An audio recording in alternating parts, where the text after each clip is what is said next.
will discuss about Alport syndrome. Now, what is Alport syndrome? It is type of inherited uh, nephritis. It is a hereditary type of nephritis, and it was described by Alport, so the name Alport's syndrome. Now, what is the defect in this inherited type of nephritis?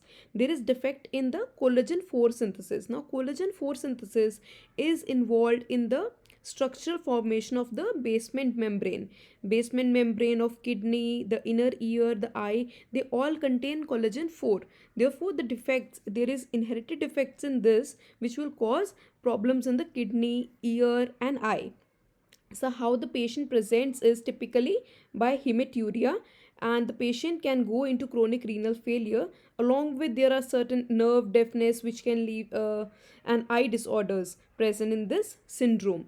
So we will discuss about the pathogenesis, the morphology. So going to the pathogenesis, now as we discussed that it is a type of inherited disease. Okay, this is not acquired, this is inherited disease. So inherited, it can be X linked, it can be autosomal recessive or autosomal dominant. So most common type, the 80% of the cases, they are X linked.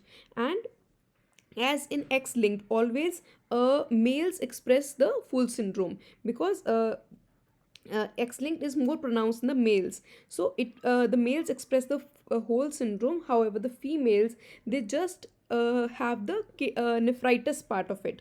That means the patient mostly presents only with hematuria. However, the features related to eye disorders, the ear disorders are less present in the females. Other type of disorders can be autosomal recessive and autosomal dominant. Autosomal dominant is the least part.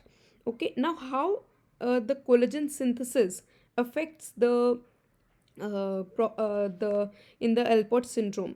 So what is there now in the type 4 collagen also? Okay, you have type 4 type of collagen. Now type 4 collagen also have various chains. You have alpha 3 chain, you have alpha 4 chain, you have alpha 5 chain. So these are the chains which are present. Now these all chains collectively are responsible for the assembly of the type 4 collagen, and therefore defect in any type of these chain will lead to the abnormality in the type 4 collagen, therefore the disorder. Now in classical X-linked form, you have mostly the abnormality in the alpha 5 chain. However, in autosomal, you have disability in the alpha 3 and alpha 4 chain. Now apart from any abnormality, whether it is alpha 5, alpha 4 or alpha 3, you will have defective assembly of type 4 collagen. Whether it is alpha 3 abnormal, then also because these three collective will make type 4 collagen.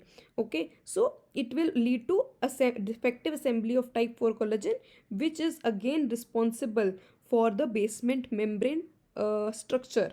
And therefore, if the basement membrane structure is abnormal, it can lead to abnormalities in the glomerular basement membrane. Then in eye, it can cause abnormality, it can cause abnormality in the cochlea. Okay, so it can lead to the symptoms accordingly.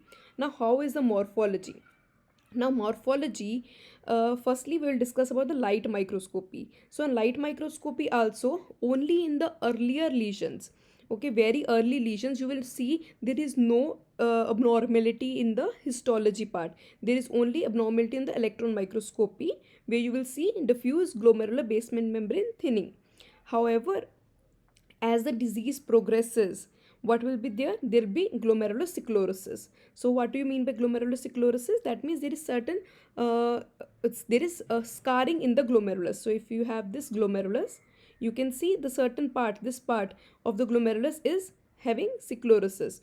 Okay, so this can be in the earlier stages, this can be focal and segmental. However, how the disease progresses, it will involve whole of the glomeruli, and many glomeruli will be affected.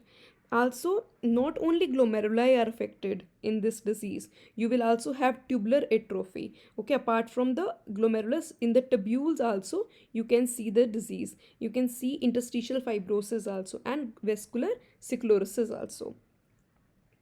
So on the electron microscopy, so electron microscopy, if you see in the early lesions, in early lesions only thinning of the glomerular basement membrane is seen, that the glomerular basement membrane is thin. However, how the disease progresses, you will see a classical basket weave appearance. Okay, in basket weave appearance, what do you mean is, this is how the basket weave is there.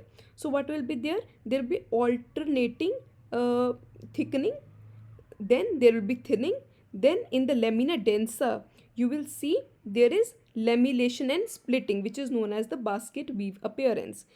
So if you see over here, this is the basket weave appearance. So here you can see, so how is the glomerular basement membrane? So in the center there is lamina densa, then there is lamina uh, lamina interna and lamina externa. Okay, externa. So these are the components. In the lamina densa you will see the splitting part, you will see the laminations. Okay, certain laminations which will be present will cause the appearance such as basket weave appearance. This is the appearance which is seen on the electron microscopy and is very characteristic of the Alport syndrome. So on the immunohistochemistry, if you see, so now what is there? There is a defective production of the alpha 3, alpha 4 and alpha 5 collagen. So they will, if you give antibodies to against it, okay, so there will be failing to stain. So you can see there will be loss of staining of these antibodies.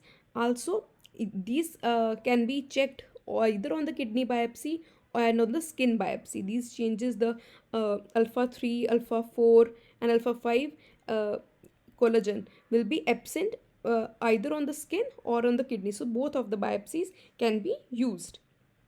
Now the features. Clinical features, if we talk about the renal presentation, so in the renal presentation you will have hematuria.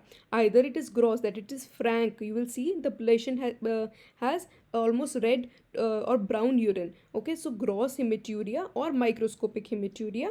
Also red cell casts can be seen. Proteinuria, or the patient can present with nephrotic syndrome also, but it is it is rare. However, the patient goes into 20 to 50 years of age, the patient can go into renal failure. Okay, now for this the patient is going to renal failure, so the treatment part will be mostly, in this case, transplantation will be the treatment part. And now another feature is the ocular features. The eyes are also affected. Now in eyes the feature is anterior lenticonus. So interior lenticonus, that means there is forward protrusion of the interior surface of the lens. So there is the lens is protruded forwardly. Okay, so this is very characteristic of the Alport syndrome. Other features such as keratoconus, myopia, cataracts, blindness, auditory defects, these can also be seen in Alport syndrome. However, interior lenticonus is very characteristic or relatively specific for Alport syndrome. So this was all about Alport syndrome. Do like, share and subscribe to this channel if you like this type of videos. Ask any queries in the comment section. Thank you.